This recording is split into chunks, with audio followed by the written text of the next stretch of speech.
As a first-time participant of the Sinulog, the Tribu Divinohanon from Divino Amore Academy in Talisay City will showcase their message of peace and unity as well as wildlife preservation in their performance for Sinulog sa Sugbo, Philippines 2024. The private religious school in Mohon, Talisay City, Cebu, formerly called Divine Love High School, is now known as the Divino Amore Academy.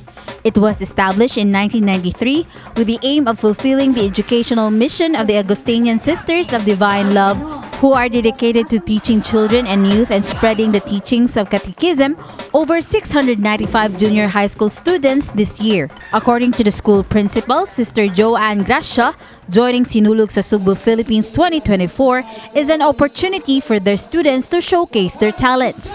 The group was able to receive awards in the Halad sa Inasal Festival competition in Talisay City for the past years, proving that they are ready for a bigger stage. Yes, this is our first time to join the Sinulog in Cebu.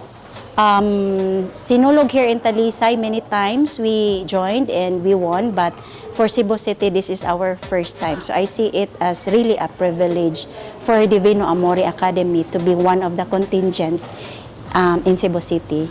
112 dancers and 76 props men take pride in representing the school's name, but most importantly, they treat their performance as an expression of their devotion through prayer and dance for Señor Santo Niño.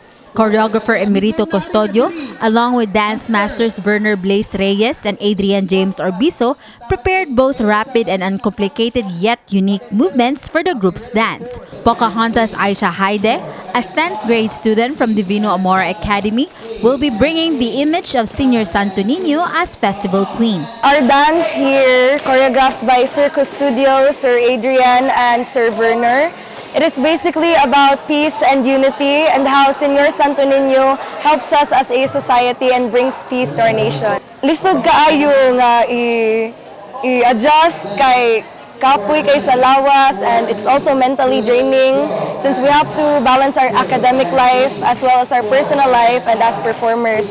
But we know that all of our hard work and our efforts will be worth it in the end. Like most of the other contingents, though faced with financial constraints, the tribe will do their best to show Cebu and the world their art and prayer for the child Jesus. My prayer for them is that through this dance, through this offering, through this Sinulog, may their faith in Señor Santo Niño grow deeper, and may they become, may it bring them closer to God, to our Santo Niño, who is Jesus, the child Jesus.